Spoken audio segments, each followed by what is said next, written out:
La tierra del desierto entre Ciudad Juárez y El Paso guarda secretos que el viento y la arena han intentado sepultar durante décadas.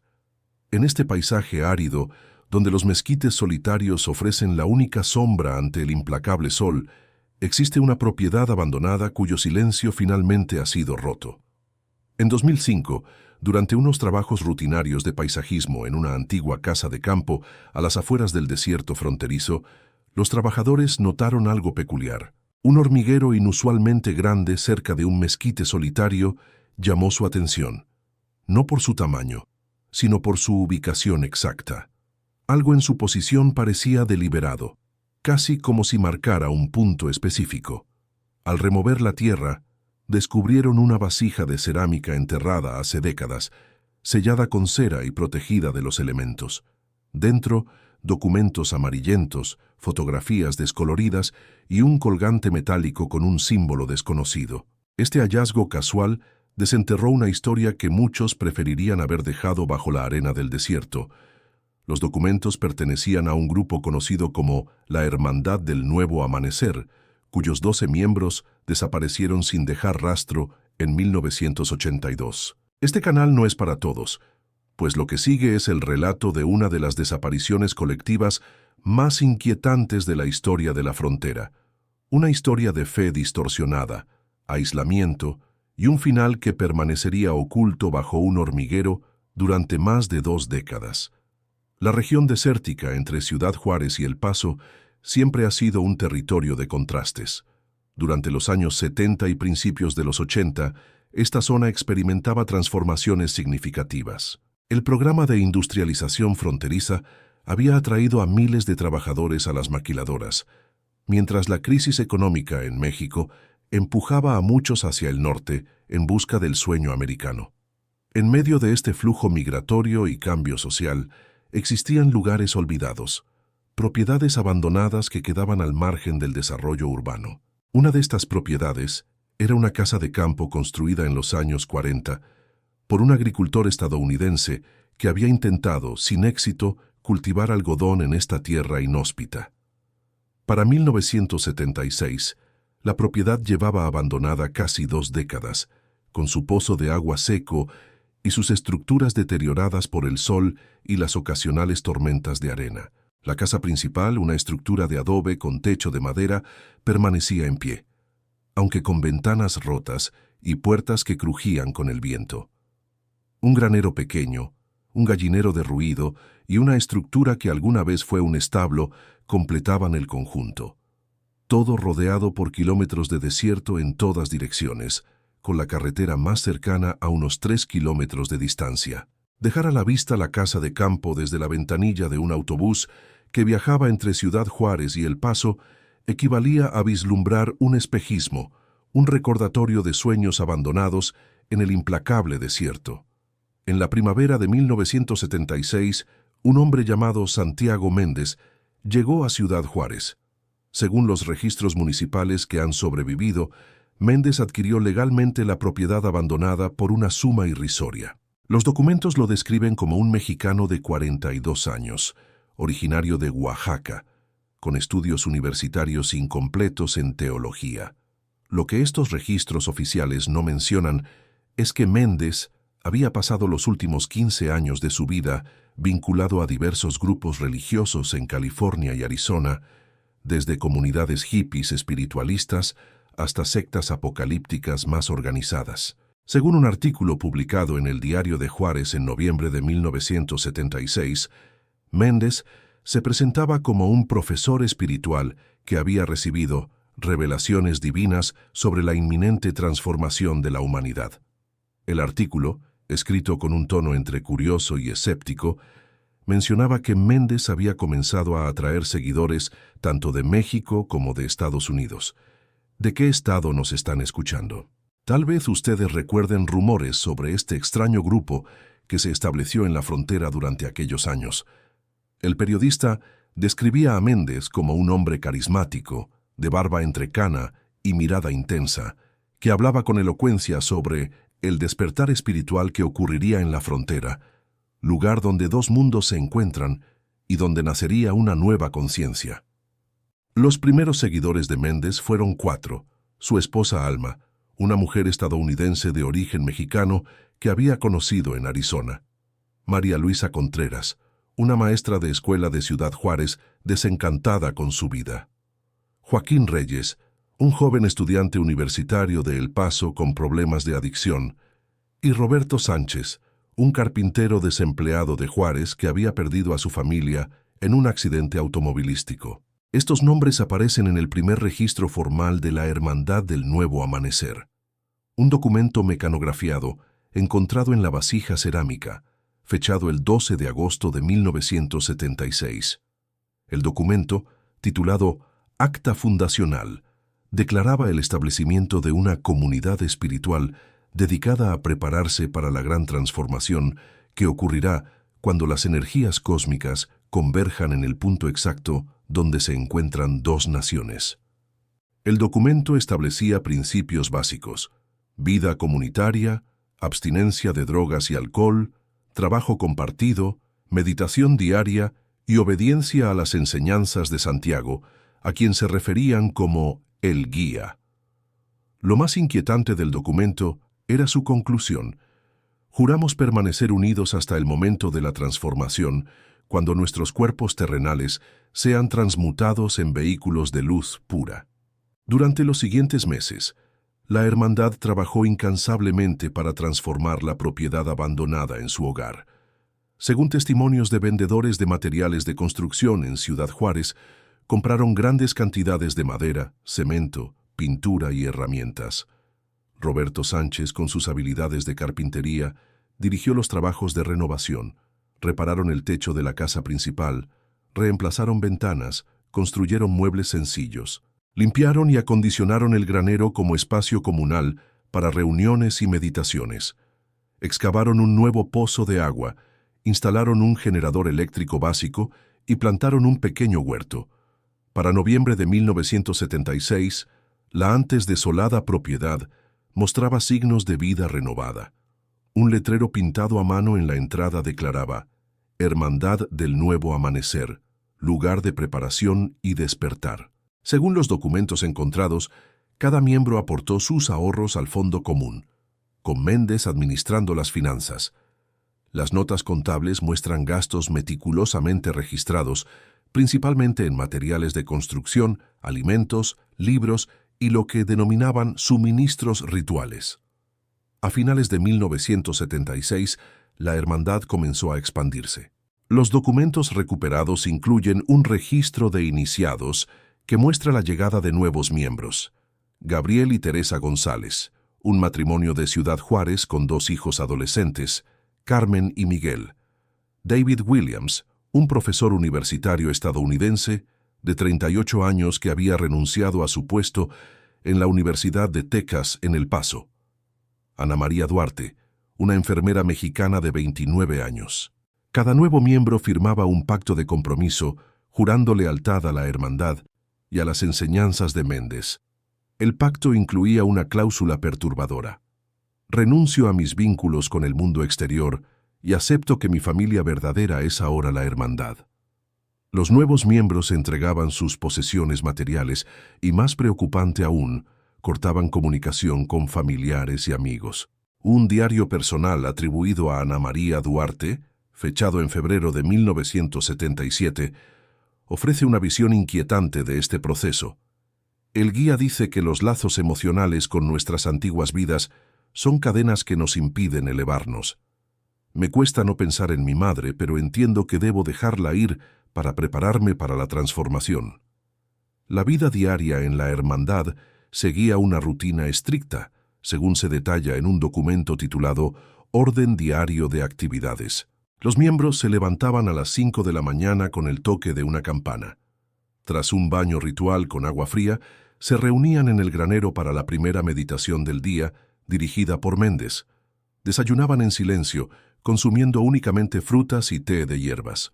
De 8 a 12 trabajaban en tareas asignadas: mantenimiento de la propiedad, cultivo del huerto, preparación de alimentos, costura de túnicas ceremoniales y la construcción de lo que denominaban el Círculo de Ascensión, una estructura circular de piedras en el centro de la propiedad. A mediodía, realizaban una segunda meditación, seguida de una comida vegetariana. Las tardes se dedicaban al estudio de los textos redactados por Méndez, compilados en lo que llamaban el Libro de la Transformación. A las 7 de la tarde, celebraban la ceremonia principal del día, que incluía cánticos, visualizaciones guiadas y, según algunos documentos, el consumo de un té sagrado cuya composición no se especifica.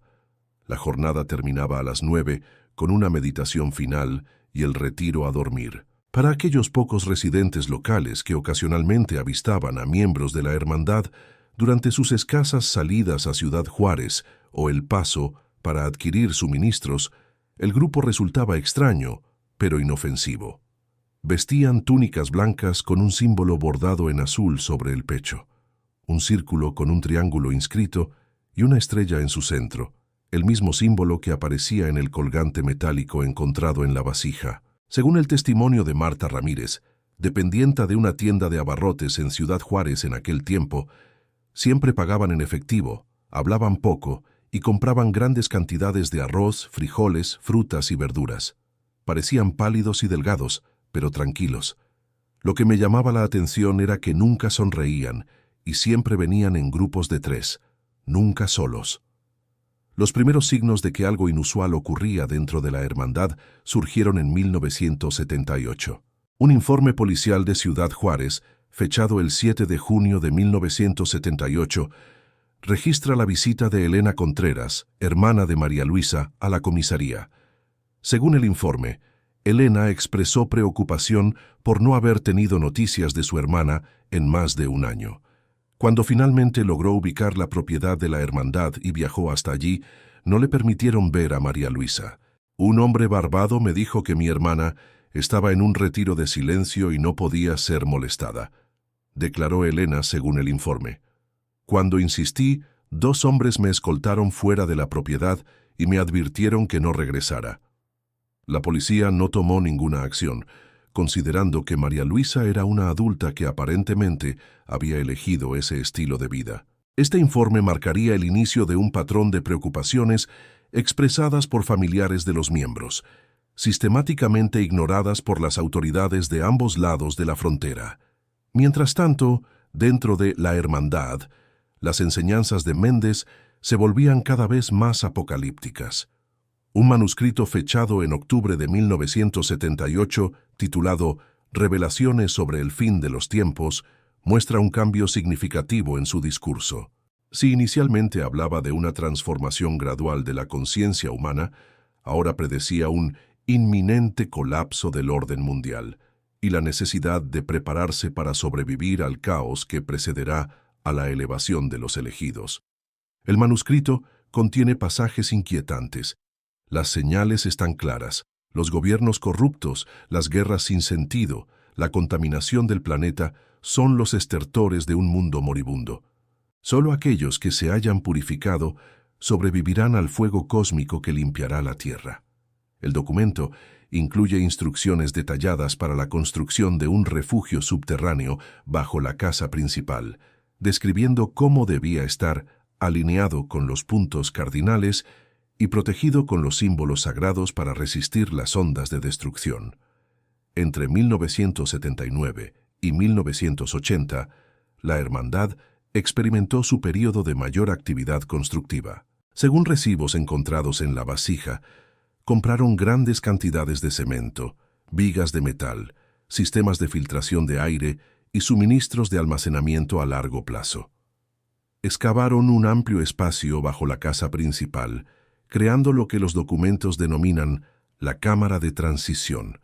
Esta estructura subterránea, según los planos recuperados, consistía en una sala circular principal con 12 nichos individuales dispuestos en forma radial, como las horas de un reloj. En el centro había un altar circular con el símbolo de la hermandad grabado.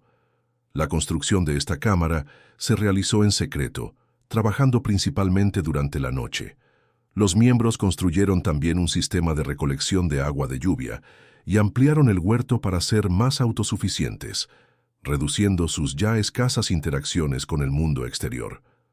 A principios de 1981, la hermandad experimentó su primera y única escisión. Según una carta encontrada en la vasija, firmada por David Williams y dirigida a Mendes, el exprofesor universitario expresaba preocupaciones sobre la dirección que estaba tomando el grupo. Santiago, cuando me uní a la hermandad, buscaba un camino de iluminación espiritual y comunidad auténtica. Pero tus recientes revelaciones sobre el fin del mundo y la necesidad de prepararnos para la muerte física me preocupan profundamente. Tus rituales se han vuelto más extremos y el té sagrado está afectando la salud de varios de nosotros. Te pido que reconsideres este camino. La respuesta de Mendes, escrita en el reverso de la misma carta, es escalofriante. David, la duda es el veneno del espíritu.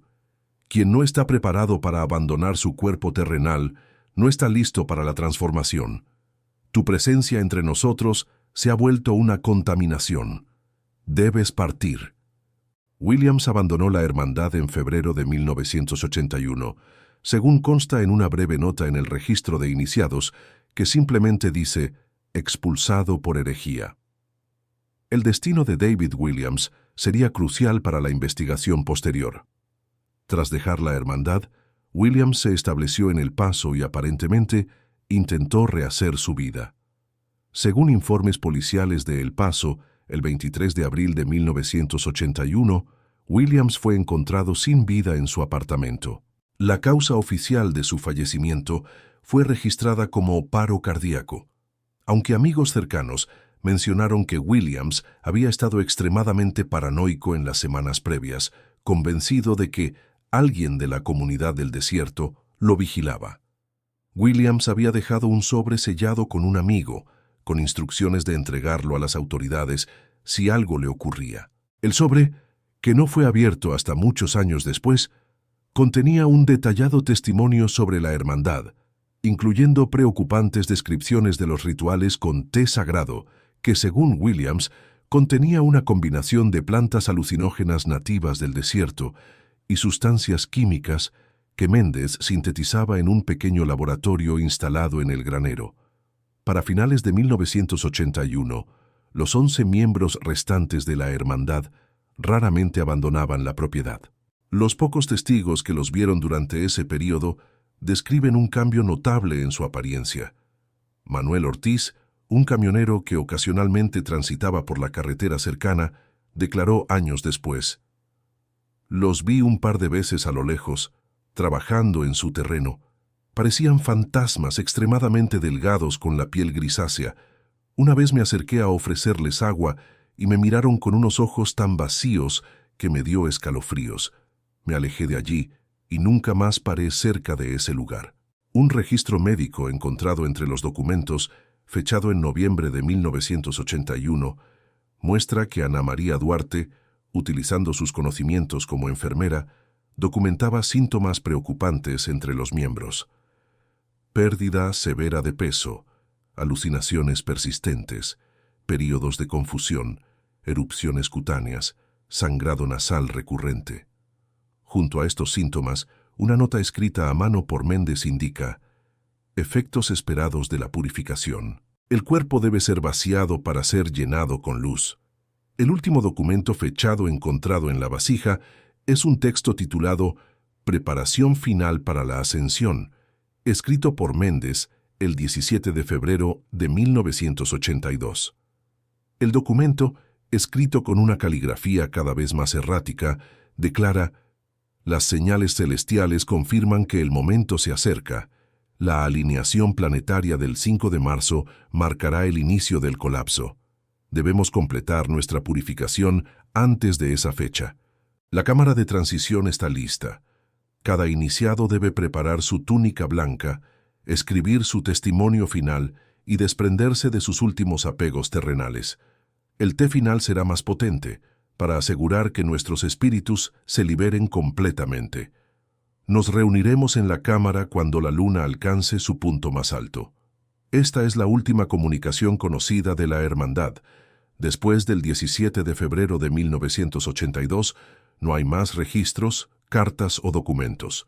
La investigación sobre la desaparición de la Hermandad del Nuevo Amanecer comenzaría oficialmente más de 2 meses después, el 26 de abril de 1982.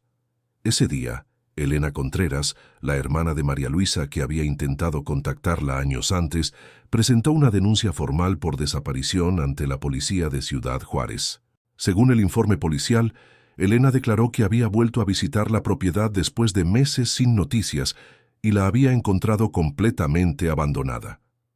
La puerta estaba abierta, había platos con comida mohosa en la mesa, como si hubieran dejado todo a la mitad de algo.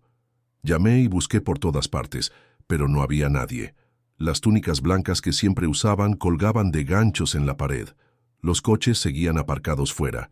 Era como si se hubieran evaporado. Antes de continuar con este perturbador relato, recordamos que las revelaciones que siguen contienen detalles que algunos oyentes podrían encontrar inquietantes. El detective asignado al caso fue Manuel Herrera, un veterano de la policía de Ciudad Juárez con 20 años de experiencia.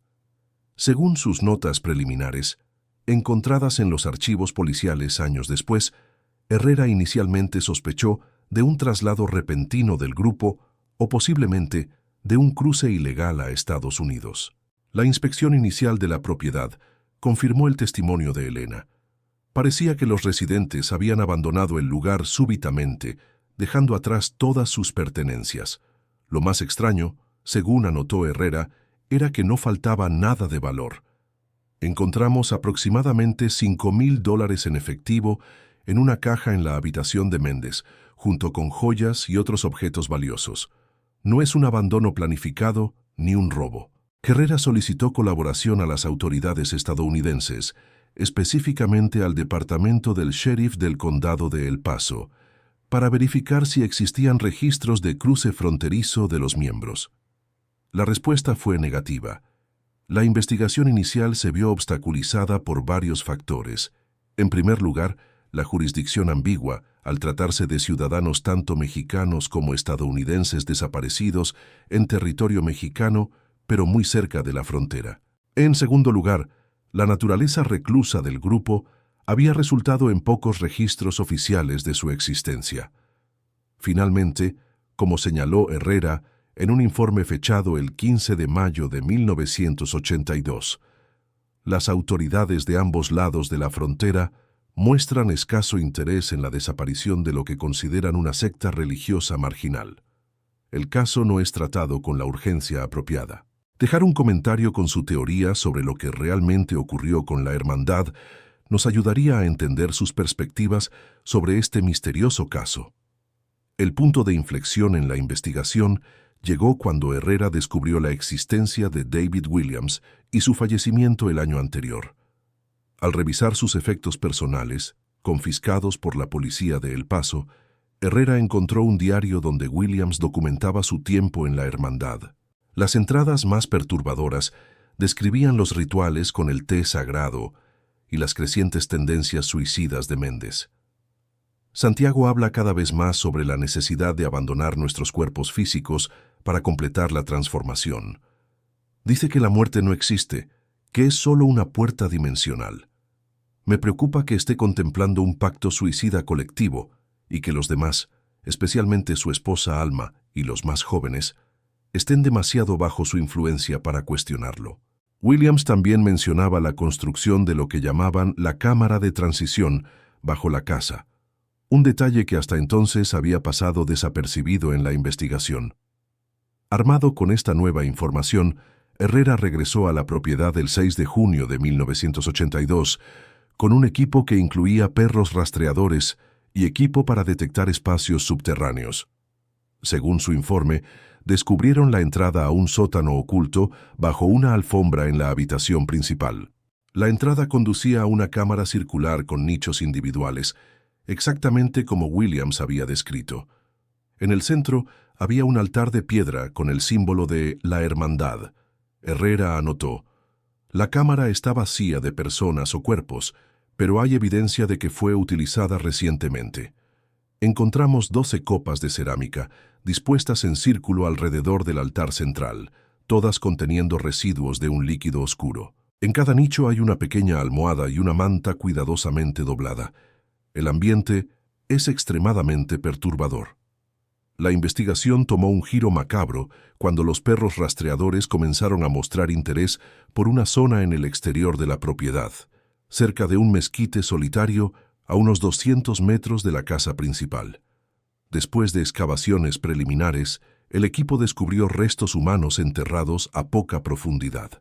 Un informe forense preliminar, fechado el 10 de junio de 1982, indicaba: se han recuperado restos humanos parciales correspondientes a múltiples individuos. El estado de descomposición sugiere que el fallecimiento ocurrió aproximadamente 3 o 4 meses atrás. Se observan signos de exposición a animales carroñeros, lo que explica la naturaleza incompleta de los restos. En los días siguientes, se realizaron excavaciones más extensas que resultaron en el hallazgo de restos correspondientes a 11 individuos, 7 adultos y 4 adolescentes o adultos jóvenes, coincidiendo con el número de miembros que quedaban en la hermandad tras la partida de Williams. Los análisis toxicológicos realizados en los restos recuperados revelaron hallazgos perturbadores. Según el informe del Laboratorio Forense de Ciudad Juárez, fechado el 28 de junio de 1982, se detectan niveles elevados de varios compuestos en los tejidos analizados: escopolamina, atropina y otros alcaloides tropánicos consistentes con plantas del género Datura, comúnmente conocida como toloache en México. También se detectan trazas de compuestos derivados del ergot y concentraciones letales de cianuro de potasio. El informe concluía que la causa más probable de los fallecimientos era envenenamiento por cianuro, posiblemente administrado en una bebida que también contenía potentes alucinógenos naturales. Esta conclusión parecía confirmar la teoría de un suicidio colectivo planeado, similar a otros casos tristemente célebres, como el de Johnstown en Guyana 4 años antes. Sin embargo, ciertos detalles no encajaban completamente con la teoría del suicidio colectivo. El informe forense señalaba: algunos restos muestran evidencia de traumatismos que no son consistentes con envenenamiento o con daños post-mortem por carroñeros. Específicamente, 2 de los cráneos adultos presentan fracturas contundentes que sugieren impactos violentos antes del fallecimiento. Además, la disposición de los cuerpos planteaba interrogantes. Según Herrera, los cuerpos no fueron enterrados en la cámara de transición, que aparentemente había sido preparada para este propósito, sino en un lugar apartado de la propiedad, sin ningún tipo de ritual aparente. Fueron enterrados apresuradamente en una fosa común poco profunda, lo que contradice la meticulosidad observada en todos los aspectos de la vida y prácticas de la hermandad. Estas inconsistencias llevaron a Herrera a considerar teorías alternativas. En un informe confidencial dirigido a sus superiores, fechado el 5 de julio de 1982, Herrera planteaba: existe la posibilidad de que estemos ante un evento más complejo que un simple suicidio colectivo. Las evidencias sugieren 3 escenarios posibles. 1. Un suicidio colectivo que salió mal o fue interrumpido, resultando en violencia. 2. Una situación donde algunos miembros se resistieron al plan suicida y fueron asesinados. 3. La intervención de un tercero que atacó al grupo, posiblemente después de que consumieran el té ritual que los dejó incapacitados. Herrera solicitaba recursos adicionales para ampliar la investigación, incluyendo análisis forenses más detallados y la búsqueda de posibles testigos en un radio más amplio alrededor de la propiedad. Desafortunadamente, la solicitud de Herrera fue denegada. Un memorándum interno de la Jefatura de Policía, fechado el 12 de julio de 1982, declaraba: considerando que no existe evidencia concluyente de intervención de terceros, y dado que todos los miembros del grupo en cuestión han sido identificados entre los fallecidos, se determina cerrar la investigación como un caso de suicidio colectivo. Los recursos policiales deben dirigirse a casos activos con víctimas vivas o perpetradores en libertad. Herrera fue reasignado a otros casos, y el expediente de la Hermandad del Nuevo Amanecer fue archivado. Los restos recuperados fueron eventualmente entregados a los pocos familiares que los reclamaron, mientras que otros fueron sepultados en una fosa común en Ciudad Juárez. La propiedad fue confiscada por el gobierno mexicano y permaneció abandonada, considerada por los lugareños como un lugar maldito que debía evitarse. Durante los siguientes 23 años, el caso de la hermandad permaneció en el olvido. Ocasionalmente aparecía mencionado en libros sobre cultos religiosos o en reportajes sensacionalistas sobre sucesos paranormales en la frontera, pero sin nuevas evidencias o investigaciones serias. La propiedad, abandonada nuevamente, se deterioró bajo el sol del desierto. La casa principal se derrumbó parcialmente. El granero perdió su techo, y la naturaleza comenzó a reclamar lentamente las estructuras. Solo los más aventureros, o los que desconocían la historia, se atrevían a acercarse al lugar, ahora reducido a ruinas polvorientas. Con el tiempo, incluso la ubicación exacta de la fosa donde fueron encontrados los cuerpos se perdió, ya que el paisaje desértico cambia constantemente con los vientos y las ocasionales lluvias torrenciales. La única marca permanente era un mezquite solitario que, contra todo pronóstico, continuaba creciendo junto a lo que, sin que nadie lo supiera, se había convertido en un enorme hormiguero. El caso resurgió inesperadamente en marzo de 2005, cuando la propiedad fue adquirida por un desarrollador inmobiliario de El Paso que planeaba construir una pequeña comunidad residencial aprovechando la expansión urbana de la zona fronteriza. Durante los trabajos iniciales de limpieza y evaluación del terreno, los trabajadores notaron un hormiguero inusualmente grande cerca del mezquite solitario. Al intentar removerlo para facilitar el acceso de la maquinaria pesada, descubrieron la vasija de cerámica enterrada. La vasija, sellada con cera, había protegido perfectamente su contenido durante más de 2 décadas, documentos, fotografías y el colgante con el símbolo de la hermandad. Los trabajadores, intrigados por el hallazgo, contactaron a las autoridades locales. La detective Gabriela Morales, del Departamento de Policía de Ciudad Juárez, fue asignada para examinar los materiales encontrados. Morales, especializada en casos de personas desaparecidas, reconoció inmediatamente la conexión con el antiguo caso de la hermandad. En su informe inicial escribió: «Los documentos encontrados parecen haber sido deliberadamente preservados por alguien que quería asegurar que la historia de la hermandad no se perdiera.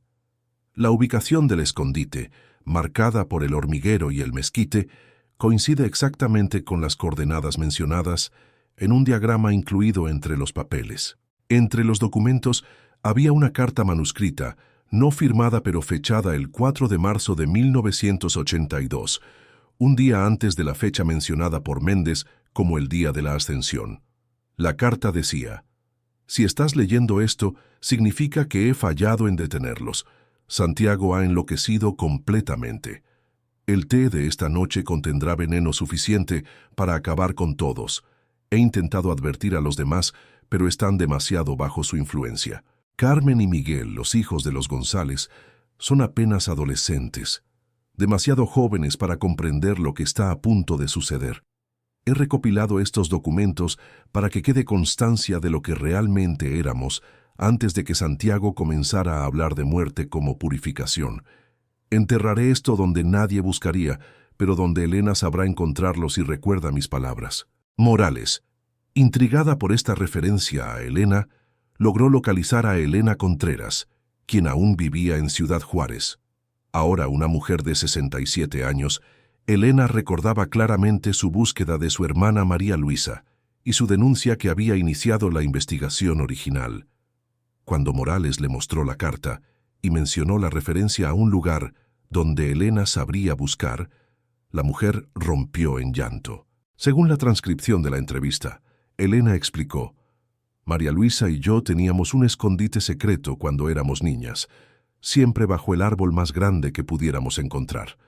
Cuando la visité en la comunidad por última vez, antes de que me echaran, María Luisa me susurró algo extraño mientras nos despedíamos. Dijo: «Recuerda nuestro escondite de la infancia, si algún día necesitas encontrarme de verdad». Nunca entendí a qué se refería hasta ahora. Elena identificó la caligrafía de la carta como la de su hermana, confirmando que María Luisa había intentado preservar la historia del grupo y posiblemente advertir sobre su trágico final.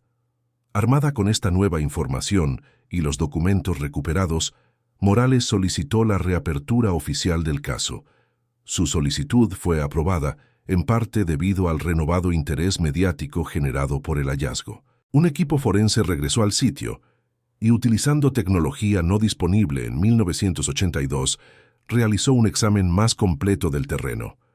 Mediante el uso de radar de penetración terrestre, identificaron anomalías en el suelo cerca del lugar donde se había encontrado la vasija. Las excavaciones revelaron restos humanos adicionales que habían pasado desapercibidos en la investigación original, incluyendo un cuerpo completo, cuidadosamente enterrado en posición fetal dentro de un pequeño círculo de piedras. El análisis forense de estos nuevos restos, realizado en 2005 con tecnología más avanzada, proporcionó revelaciones sorprendentes. Según el informe, el cuerpo preservado corresponde a una mujer de aproximadamente 35 años, identificada mediante registros dentales como María Luisa Contreras. A diferencia de los otros restos recuperados en 1982, este cuerpo no presenta trazas de cianuro ni de los compuestos alucinógenos encontrados en los demás. La causa de fallecimiento parece ser un traumatismo craneal severo, consistente con múltiples golpes con un objeto contundente. El patrón de las heridas sugiere un ataque violento, no un accidente. Este hallazgo confirmaba que al menos una persona, presumiblemente la autora de la carta, había intentado oponerse al plan suicida y había sido asesinada por ello. La reinvestigación del caso llevó a Morales a localizar y entrevistar al detective Manuel Herrera, ahora retirado y viviendo en Chihuahua. Herrera, que había mantenido copias personales de sus notas sobre el caso, compartió con Morales sus sospechas nunca confirmadas. Siempre creí que hubo algo más que un simple suicidio colectivo. Las inconsistencias eran demasiadas. Algunos cuerpos mostraban signos de resistencia o violencia. La disposición apresurada de los cuerpos contradecía toda la meticulosidad ritual del grupo. Y la cámara de transición, preparada específicamente para su ritual final, estaba impoluta sin señales de que se hubiera usado para los fallecimientos. Herrera también reveló que había intentado seguir una pista sobre un posible sobreviviente. Hubo un informe no confirmado de un testigo que afirmaba haber visto a un hombre que coincidía con la descripción de Santiago Méndez en Tucson, Arizona, aproximadamente 6 meses después de las desapariciones. Pero sin autorización oficial para continuar la investigación, nunca pude verificarlo. Esta nueva información llevó a Morales a desarrollar una teoría alternativa sobre lo ocurrido. Según su informe final, presentado en noviembre de 2005, la evidencia sugiere que María Luisa Contreras descubrió que Santiago Méndez planeaba un suicidio colectivo para el 5 de marzo de 1982. Intentó advertir a los demás miembros y preservar la historia del grupo enterrando documentos clave. Méndez descubrió su intento de subversión y la asesinó, posiblemente con la ayuda de los miembros más leales. Procedió entonces con el plan suicida, administrando el té envenenado a los demás. Sin embargo, algunos miembros pudieron resistirse en el último momento, lo que explica los signos de violencia encontrados en algunos restos. Después de los fallecimientos, alguien, posiblemente el propio Méndez, sí sobrevivió. Enterró los cuerpos apresuradamente lejos de la cámara de transición y abandonó la propiedad. La teoría de Morales ganó credibilidad cuando, mediante colaboración con el FBI, se descubrió un registro migratorio de un hombre llamado Santiago Mendelson, un posible alias, ingresando a Estados Unidos desde México el 7 de marzo de 1982, 2 días después de la fecha prevista para el ritual de ascensión. La fotografía en el registro migratorio, aunque de baja calidad, mostraba un hombre de características similares a Méndez, pero sin barba y con el cabello corto, un cambio significativo respecto a su apariencia habitual. No se encontraron registros posteriores de este individuo, y su rastro se perdió en Arizona. Dada la falta de tecnología biométrica en aquella época y la relativa facilidad para cambiar de identidad, especialmente para alguien con recursos económicos, es posible que Méndez haya adoptado una nueva identidad y comenzado una nueva vida, dejando atrás a sus seguidores. El caso de la Hermandad del Nuevo Amanecer fue oficialmente recalificado en 2006 como homicidios múltiples seguidos de suicidio, con Santiago Méndez como principal sospechoso. Sin embargo, dado el tiempo transcurrido y la falta de pruebas concluyentes sobre su supervivencia o paradero, el caso permanece técnicamente abierto, pero inactivo. Los restos adicionales encontrados durante la reinvestigación fueron entregados a Elena Contreras, quien finalmente pudo dar sepultura adecuada a su hermana María Luisa. Los documentos recuperados de la vasija cerámica fueron catalogados y preservados en los archivos policiales, y copias fueron entregadas a investigadores académicos especializados en movimientos religiosos alternativos para su estudio. La propiedad donde se estableció la hermandad nunca llegó a desarrollarse como la comunidad residencial planeada. El hallazgo de los restos y la publicidad negativa asociada al caso hicieron que el desarrollador inmobiliario abandonara el proyecto. En 2008, el gobierno mexicano declaró el sitio como zona de interés histórico para prevenir futuros desarrollos y hoy permanece como un terreno cercado y abandonado. El mezquite solitario continúa creciendo, ahora acompañado por una pequeña placa conmemorativa instalada por Elena Contreras que dice simplemente: en memoria de aquellos que buscaban luz y encontraron oscuridad, que su historia sirva de advertencia. El caso de la Hermandad del Nuevo Amanecer ha generado un interés significativo entre investigadores de fenómenos sectarios, psicólogos y sociólogos especializados en dinámica de grupos aislados. Un estudio publicado en 2010 por la Universidad Autónoma de Ciudad Juárez analiza el caso como un ejemplo de escalada de compromiso ideológico, donde un grupo inicialmente benévolo se radicaliza gradualmente bajo un liderazgo carismático pero perturbado. El estudio señala cómo el aislamiento físico, la dependencia económica, la ruptura de lazos familiares y las prácticas rituales que alteran la conciencia crearon las condiciones perfectas para que los miembros perdieran gradualmente su capacidad crítica y autonomía. La historia de la hermandad también ha tenido un impacto duradero en la forma en que las autoridades fronterizas abordan los reportes sobre grupos religiosos aislados. Según un protocolo implementado por la Policía de Ciudad Juárez en 2007, inspirado directamente por este caso, cualquier denuncia sobre posible actividad sectaria o desapariciones vinculadas a grupos religiosos debe ser investigada de manera prioritaria, sin importar la naturaleza aparentemente voluntaria de la participación de los individuos en dichos grupos. El protocolo incluye específicamente la verificación periódica del bienestar de miembros de comunidades religiosas aisladas, especialmente cuando hay menores involucrados. Para las familias de las víctimas, el caso representa una herida que nunca ha cicatrizado completamente. En una entrevista concedida a un periódico local en 2015, Elena Contreras reflexionaba: mi hermana María Luisa era una mujer inteligente, una maestra dedicada, pero estaba pasando por un momento vulnerable en su vida cuando conoció a Méndez. Siempre me pregunto qué hubiera pasado si yo hubiera insistido más cuando intenté visitarla, si las autoridades hubieran tomado en serio mis preocupaciones. Quizás todos podrían haberse salvado. Similar sentimiento expresó Rafael González, el hermano mayor de Gabriel y Teresa González, quienes fallecieron junto con sus hijos adolescentes Carmen y Miguel. Lo más doloroso es pensar en los niños. Ellos no eligieron ese camino, fueron llevados por sus padres a ese lugar. No tuvieron oportunidad de crecer, de tener sus propias vidas. El misterio de Santiago Méndez y su posible supervivencia continúa alimentando teorías entre investigadores y aficionados a los casos sin resolver. Periódicamente surgen reportes de avistamientos de hombres que coinciden con su descripción en diversas partes de Estados Unidos, México y América Central, a menudo vinculados a nuevos grupos religiosos con creencias similares.